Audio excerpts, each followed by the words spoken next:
Lauren said, my name is Savannah Haseler. I'm the executive chef at Twain's Brewpub in Decatur. Today we're going to make a broccoli salad with radish preserves. I have a CSA program, as she was talking about, with global growers. So sometimes I don't always know what I'm getting in, and I had 3 different cases of different radishes. So I made radish jam, radish preserves, pickled radishes, a radish chow chow. So you're going to get to see a radish probably in a way that you haven't seen it before. And it's listed at the bottom of the recipe guide if you feel like you want to try it out at home. So this is a pretty simple dish, and whenever I make a dish for a farmer's market or any demo, I try to keep in mind that if you don't like something, omit it, change it. I mean, cooking is all about enjoying what you're eating. So if you see something that you don't like, you can ask if there's a better alternative or something different.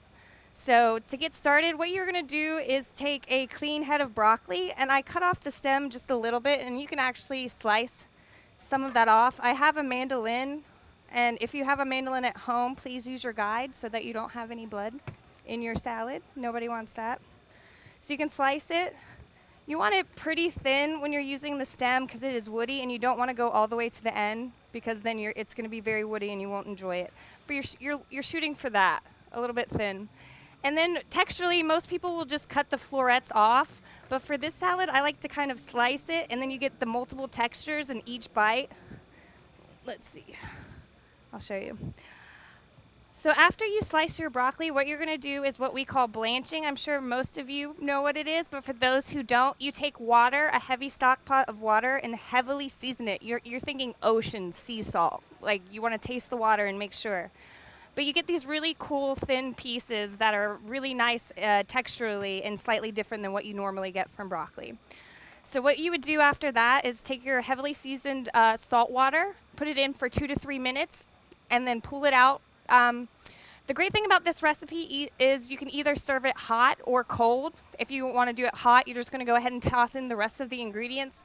Maybe cook a sunny side egg, throw it on top, you have a meal, something simple and easy.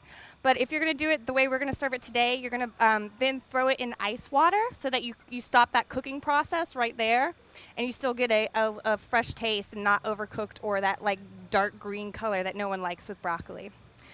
So after that, and the broccoli here is from McMullen's Family Farm, so that's available. So after that, you can go ahead and set that in your ice water and set it aside. So we got some red onions in from Global Growers. They're Vidalia bulbs here.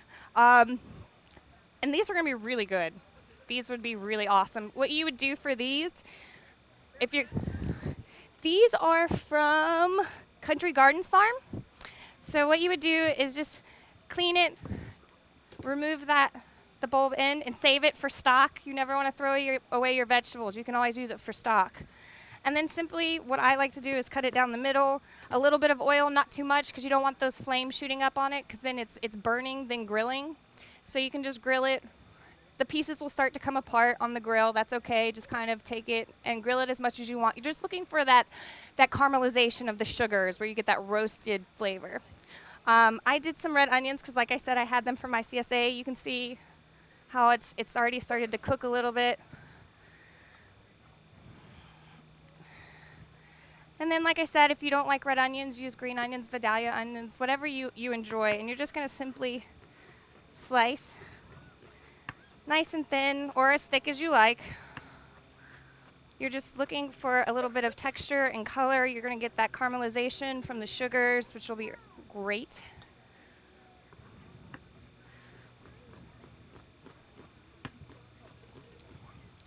Actually going to take this and put it over here.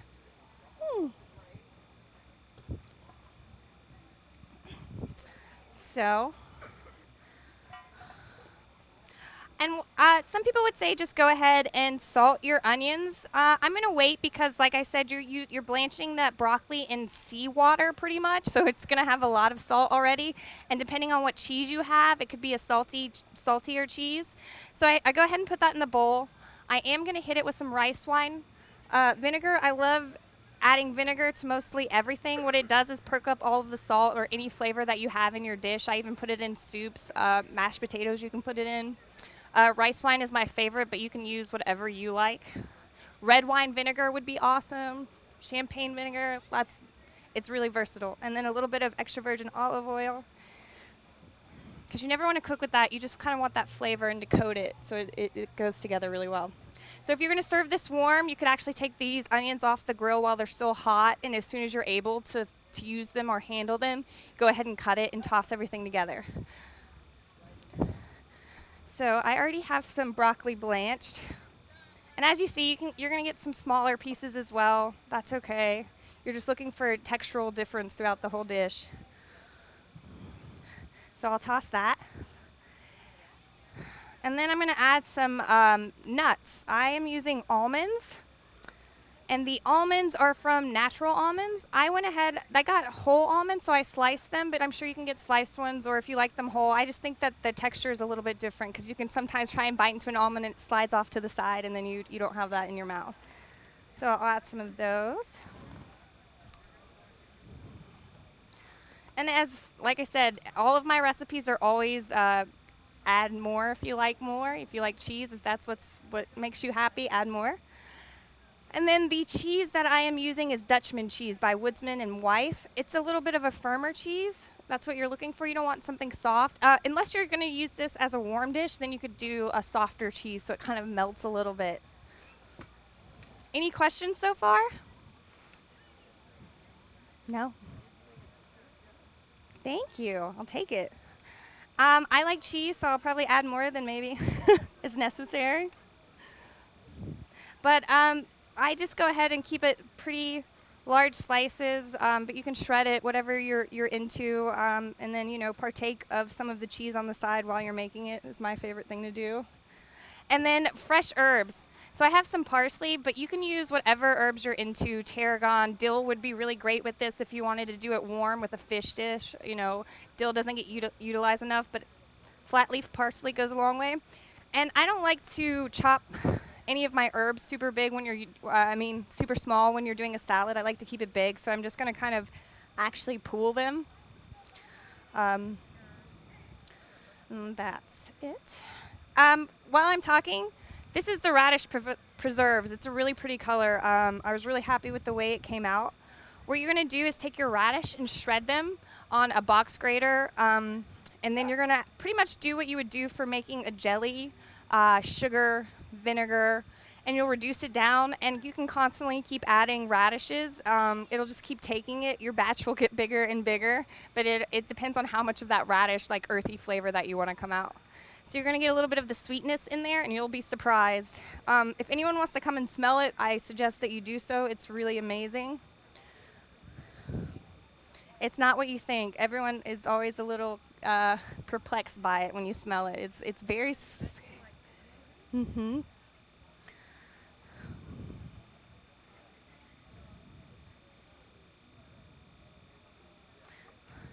So then I'm going to grab another glove. Sorry. And as you can see, that's a really beautiful light salad. So you can even keep the preserves on side, but I use it as the dressing for this. And then I wait for the end. And that's what you're going to want to do if you make the preserves. Before you season it with salt or anything else, you just want to hit it with that preserve, and then you can taste it and see how much more you want to go from there. So it lightly coats it, and you can coat it with a little bit more extra virgin olive oil if you prefer. But this dish is very versatile. It's very easy. You can change just about anything in it if you don't like it. Well, that's it. And we're going to serve some. If you have any questions, please ask. I tend to go quickly sometimes, so you can feel free to ask them.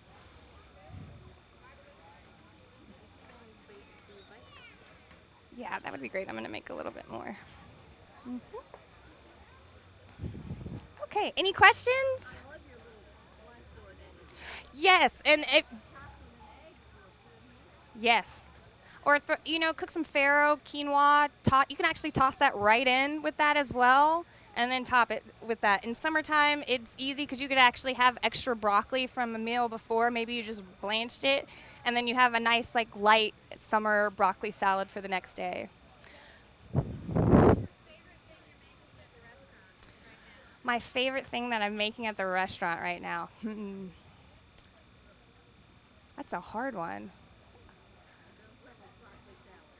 No, it's not broccoli salad. I've been really into vegan lately. I don't know why. We are doing a vegan pasta right now that yeah. Yes, we make all of our. I mean, we are from scratch kitchen, so all of our pastas made in house. Our ice cream, our desserts. I really enjoy my s'moreo that we make. We make a chocolate shortbread with salted caramel, a beer marshmallow, and then we cover it in chocolate ganache. Yes, we make our own beer.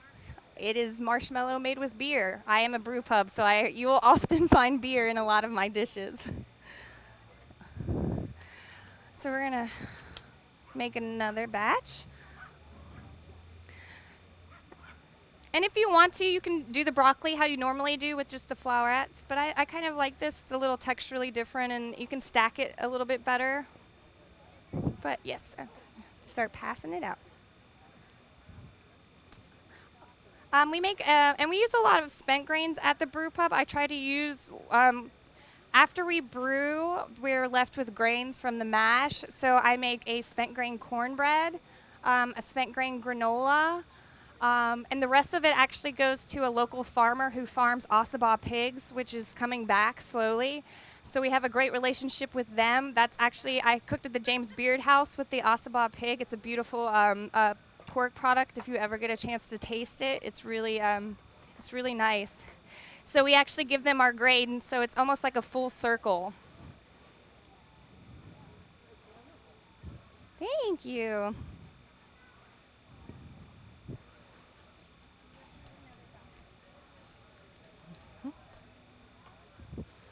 So it's light.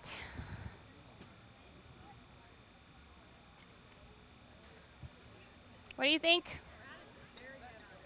Thank you. Sometimes when you're working with a CSA, you never know what you're going to be making that week.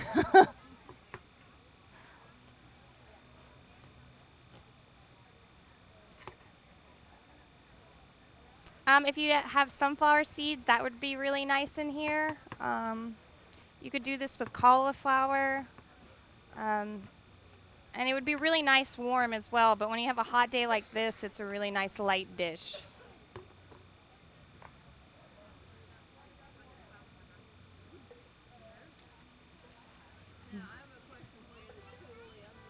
That's okay.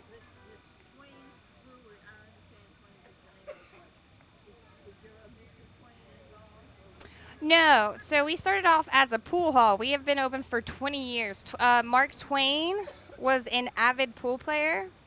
So that's where we got the name from, and we're actually opening a second venture, which is a bowling alley in Decatur. They have Suburban Lanes, which has been was open for a very long time. I have multiple people come and tell me they were bowling when they were 16. So we actually purchased that, and we are doing the build out right now, and it's called the Comet, and it's after Mark Twain was born and died during Halley's Comet, which is a rarity. So we're going to be doing some similar stuff that we do at Twain's there, but we're going to be making pizzas from scratch, White Oak Pastures beef for your burgers. So we do brew pub food, but you know where it's coming from, which is a great thing. So we're very casual, so that's why we're called Twain's. We're a very casual place. It's after Mark Twain.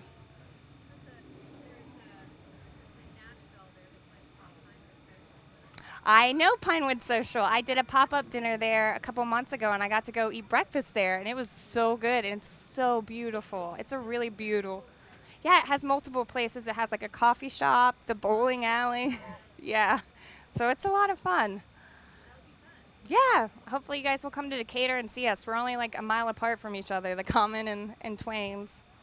Any other questions? I didn't. You can put a little oil on it. You just want to be careful whenever you're putting oil on vegetables on a grill because that flame starts shooting up. Anytime you see flame shooting up, that is not what you're looking for. You get a kind of burnt taste as opposed to that charring and caramelizing of the sugars of the onion. So you can coat it in just a little bit, but pat it on a paper towel just to kind of keep it from dropping down into the flame and shooting up. Oh yeah, you could definitely, and you could roast them. As long as you get that caramelization of the sugars, you could do a high heat roast or saute so it starts to brown. You could julienne them first, and that's what I said. Like you can throw it in a hot saute pan and just get that caramelization if that's what you're looking for.